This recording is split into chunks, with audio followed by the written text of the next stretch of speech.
Welcome to the Melanated World Network.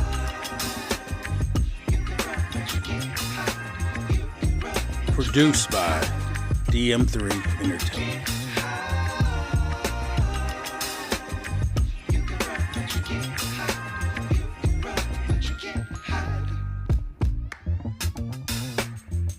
Letting you know that melanin is sexy.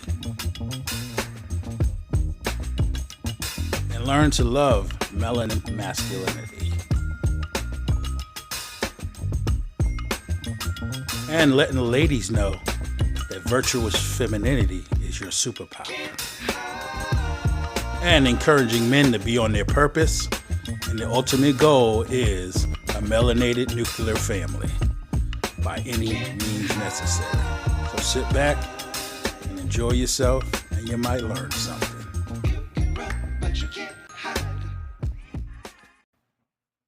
What's up, world? I'm back with another one. And as y'all all know, or if you don't know, last week, the Supreme Court has overturned affirmative action.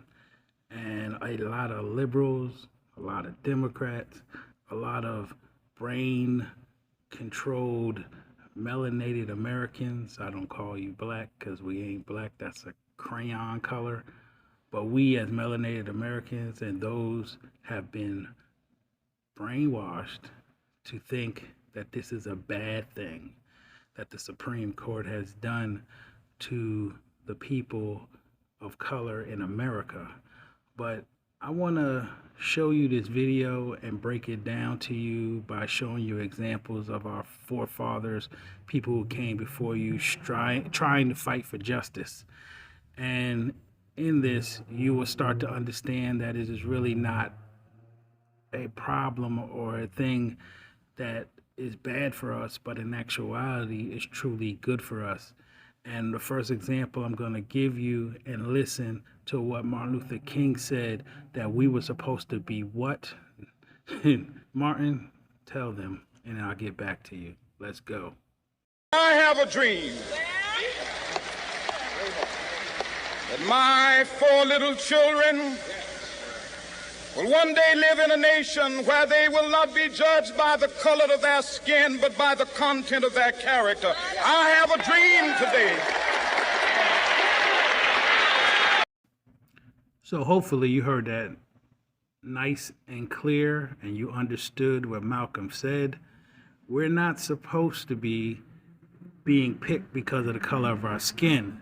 And that's one of the biggest reasons they had affirmative action, thinking that's a good thing to say, okay, you're black, we need to fill a quota, so we're going to put you in this job or in this category so that we're okay. In actuality, you should have never went for that. You should have never gone for that. I know you people, you look at it like, oh, well, they're going to take all the jobs. No, because you don't have that opportunity, you'll come up with another opportunity, because we, people of color, will always triumph over our hardships. And as you've seen in history, that's what we've done. If we can't do one thing, we'll do something else. But you get complacent when you get these programs where they'll throw you in something when you're just being basically half-ass or really can't do what needs to be done, but they give it to you because of your color or your nationality. No, what did he say?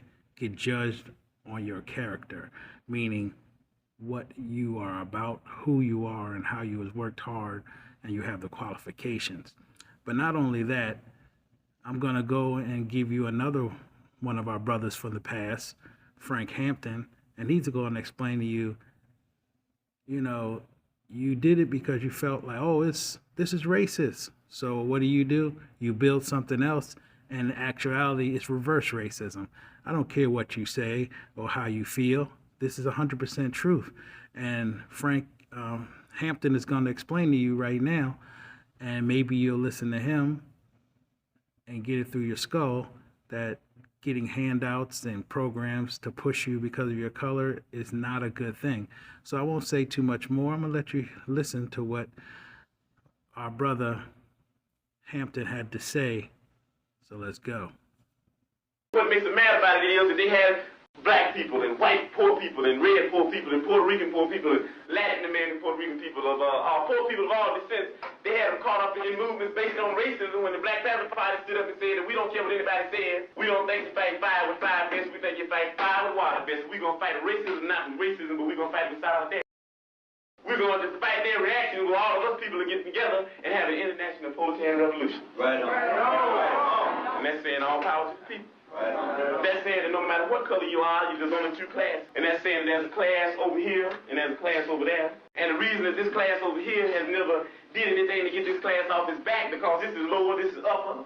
This is the oppressed, this is the oppressor. This is the exploited, this is the exploiter. And these people in this class have divided themselves. They say, I'm black and I hate white people. I'm white and I hate black people. I'm Latin American and I hate hillbillies. I'm hillbilly and I hate Indians. So we fight amongst each other. And why? Because they want to keep you to believing that I'm your enemy and that everybody else that's black and that wears a lot of hair on his head and hair on his face, they want to keep you thinking that he's your enemy. Why? Because if ever you would disregard him and overlook him just for a minute and throw away that question of racism and start dealing with a little logic, there would be no one else you could attack other than Henry Hand and other than Tricky Dicky Nixon. If you make the right decision, then the oppressed people of the world get complete satisfaction. Now, if you paid attention and listened to what he said you cannot fight racism with racism.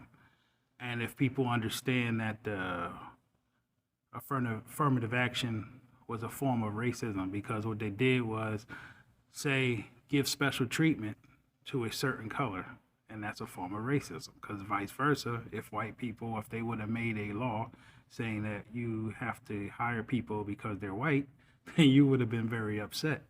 So like he said, it's not about fighting racism with racism, and that's what it is. And then also he said, if you open up your mind and really think, it's poor people of every color, not just black people. You have poor people of every color in America. So what you want to do is be able to work hard, study, learn what you need to learn, and get hired off of your merit, you know? And if someone does something that is incorrect by not hiring you, then you go through the law as in saying that that person didn't hire me for this or that, and you sue them. But you don't make laws that are reverse racism. And as you also heard, this has been going on all the way back since Nixon, and even before that, because, you know, we have a history of things not being fair. But the thing is, like my mother always say, life is not fair. So you just have to work hard. And yeah, if you work hard, you're upset that the other person didn't have to work hard. But just think about it. The one who works hard is always stronger than the one who doesn't work hard. And that's why we, as melanated Americans, have always excelled in something. May not be in big numbers, but when you do have a brother or sister doing something, they excel at it because they worked hard at it more than the others. So this is where we need to understand this and stop being upset that they overturn this, because what happens now, those who used to be lazy and got it just because of their color, now they have to work for it. And if they work for it, then they'll get it. And then if they don't get it, then they'll build their own. And that's where we'll go back to where we were as a people. When they say make America great again, we're talking about go back to when melanated Americans did not have to integrate but build their own, and we were good to go. But I'm not going to say much more. We're going to get into this ruling and get the opinions of people that have their brains up and understand and break it down for you what this thing is really about, and stop using your emotions when you make decisions. Use your logical brain and come up with a understanding that it is never a down when something doesn't go your way. It just gives you a new option to build on something else. So let's go. So the Supreme Court overturned affirmative action, and I've been reading the decision. There's a lot going on here. This Supreme Court decision bans colleges and universities from considering race in a long list of other considerations for admission. I'm talking grades, test scores, extracurricular activities, whether or not your parents or grandparents went to this school, whether or not they donated to the school. There are dozens of big and small things that admissions officers can consider, and race is just one of them. But not anymore. They can't consider race anymore. Clarence Thomas argues in his concurring opinion that affirmative action stamps Black and Latino people with a badge of inferiority. He even makes the argument that these programs admit people who don't deserve to be there, saying that the environment may be too competitive, even though, again, the applicant's race is only one aspect in the holistic admissions process. And the thing that blows my mind is that even with the unfair advantage of affirmative action, the most selective schools are still extremely white. By a lot. Race-based affirmative action had already been prohibited in 9 other states, and prohibiting the consideration of race in admissions in those states resulted in a sharp decline in the enrollment of students from historically underrepresented groups. It's reasonable to expect that this decision from the Supreme Court will simply export this trend to the entire country. Justice Sotomayor had this to say in her dissenting opinion. The court subverts the constitutional guarantee of equal protection by further entrenching racial inequality in education, the very foundation of our democratic government and pluralistic society, because the court's opinion is not grounded in law or fact. So now that you've heard that, you now have to be judged on your character, not your color of your skin. And if you can make it, you can make it. If you can't, you don't get upset. You go somewhere else and you still achieve. That's what you need to do. So let's get into this other young lady and listen to what she has to say. Let's go.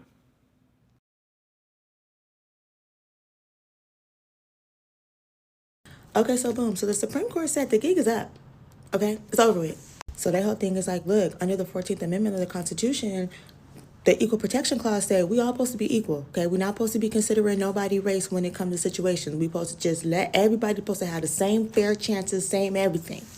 They said affirmative action is unconstitutional because y'all sitting up in here letting these Black kids and these Hispanic kids up in these Ivy League schools and stuff like that because they Black and they Hispanic, okay? But y'all not letting white kids in because they white, and y'all not letting Asian kids in because they Asian. So basically y'all discriminating, and no, you're not supposed to be discriminating. It's supposed to be everybody supposed to have equal protection.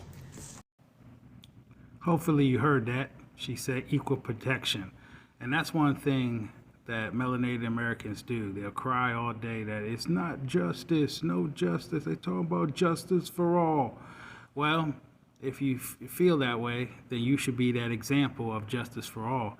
And you should not be like, okay, because I'm Black and they make a law for me, then I'm cool with it. No, you should be like, nah, that's an unfair rule, because look who hurts from doing it. You know, people who have really achieved it, like how the Asians, it hurts them because they're very smart and they do what they do because they have a culture of being excellers. And because of this law that they used to have, they would get overlooked, and it makes no sense. The person who's better for the job or better for the school can't go because they have quotas to fill. That's nonsense. But I'm gonna show you how you may be okay with it, but they are affected. And this is an Asian lady who is going to explain to you from her point of view. Let's go.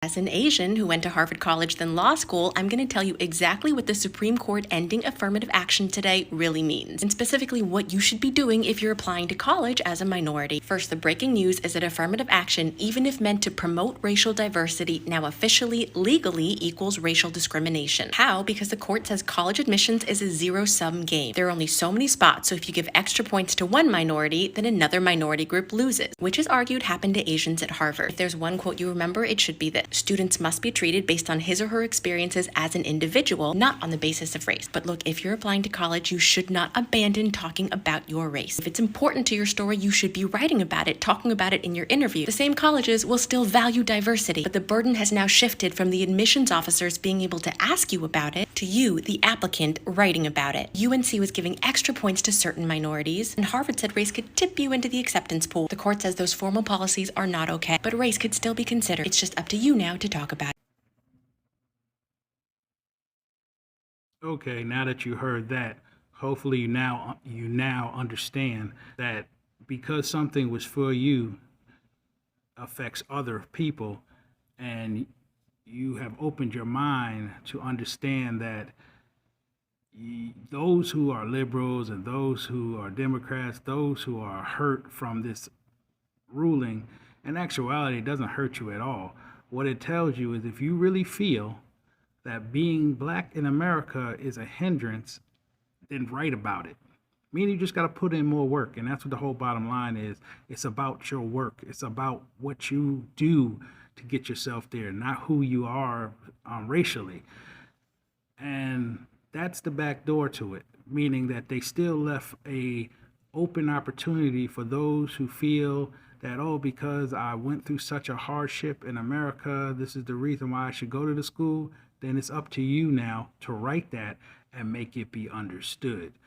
Now, with this last clip that I'm going to give you, it's a young lady that I'll be watching on YouTube. She's a part of Prager University, and she understands the ins and outs of this whole race hustle thing that liberals and everybody else does. And she's going to explain to you how it does benefit us as melanated people in America to no longer be able to come to a school just because of our color and to fill quotas. But in actuality now it'll be about, are we qualified? And if we are, we will have the opportunity to show off and show out at these institutions. And if we don't, we go to other institutions like historical black colleges and we show up and show out. And then from that point, it'll be a backfire for them, because if they don't start allowing melanated people to be inside these white institutions, then go to the schools that are historically black. And like I said, show out and do your thing, and it will show you that we can do it with not a problem. So I'll say no more and let her explain why you should be happy that this reverse racism is over. Let's go. The U.S. Supreme Court has officially struck down affirmative action in college admissions, and in 60 seconds, here's a ton of reasons why that's a great idea. Number 1. Diversity of skin color is not true diversity. It's superficial. If you're looking for real diversity, look for diversity in values, in opinions, and achievements. Number 2. When you use affirmative action policies, you are robbing students of color of their achievements. They now get to wonder, did I get in because of my race or because I deserve to be here? 3. You can actually bring about more racism with affirmative action policies, because now non-students of color look at students of color and think, you got in because of your race. And if they look at the evidence in some of these cases, they'd be right. 4. Asian and white students have to have far better academic standing in order to get into the same colleges as their Black, Hispanic, and Native counterparts. Lastly, number 5. This country and its colleges discriminated against people of color. That's a fact, nobody can deny it. But we do not fix past discrimination with current discrimination. That is antithetical to the very values of this country. If you want to see progress in America, you should fight for a race-neutral future. Well, that's my video to explain to you that you should not be butthurt, that affirmative action is no longer, and now to show you, get up and do your thing, and you can make it happen. But like I say, and like I do, I always try to hit you with a little fun comedy real quick. I'm gonna hit you with this little clip video where it's the Asians are telling those other Americans, poor, even the white folks, what time it is. So here's the clip. Let's go. Welcome to the fucking show. With that being said, peace. I'm out. American public is not stupid. They're not going to buy this. The American public are a bunch of fucking morons. You know it and I know it. They will buy whatever we sell.